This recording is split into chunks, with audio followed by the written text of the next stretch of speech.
On a daily basis, we all open a tap or faucet and make the assumption that what comes out is fit for human consumption. When it comes to the quality of our water, you might be surprised to learn that Pennsylvania and Alaska are the only two states that do not have standards for construction of water wells in place.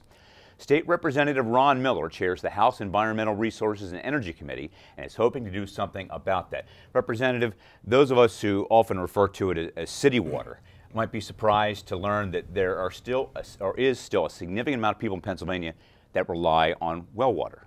Yeah, we're basically talking about 3 million people plus that rely on probably about 1 million wells in the Commonwealth of Pennsylvania. We drill 20,000 new wells every year. So personally, I have a well. And you may not expect that because you know where I live in York County. Right, that's surprising. I have the York Water Company close by, but I live just far enough off the water main that I have a well at my house. Let's talk about House Bill 343. What does it do? Basically, it attempts to, it will establish minimum construction standards for wells. Look at it this way.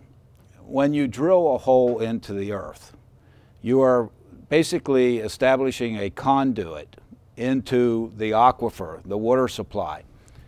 And right now, there aren't any standards on how that well has to be installed as far as the depth of the casing, the grouting of it around the well casing, the steel casing for the well. So what we're trying to do is make sure that we don't have a way for contaminants to get into that well, that it has a proper well cap on it, that things are installed properly. More important than that is if you have a bad well and you allow that water to become contaminated, it could be bad for your health and for your family's health. But since it goes into that aquifer, maybe it also impacts your neighbor. So we're just trying to make sure we have minimum standards in place to protect the quality of our drinking water that comes from wells. This is not the first go-round for this bill, and we say this so many times. This just seems like such common sense legislation, but there are people that are fighting this. Talk about that. Well, I'm hopeful that we've mitigated most of that. You're correct. When I was first elected, probably at least 12 years ago, we had a bill that a former state rep had, and she took a terrible, people were not kind on that bill.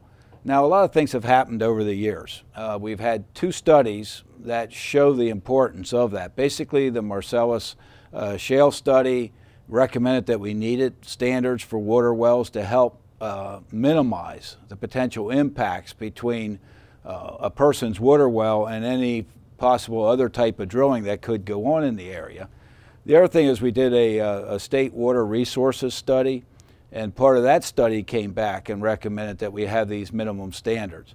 So with that as a backdrop and that kind of support, we've worked hard with groups that were opposed to try to minimize that opposition. Right now, we're just trying to figure out a few of the details such as enforcement and things like that.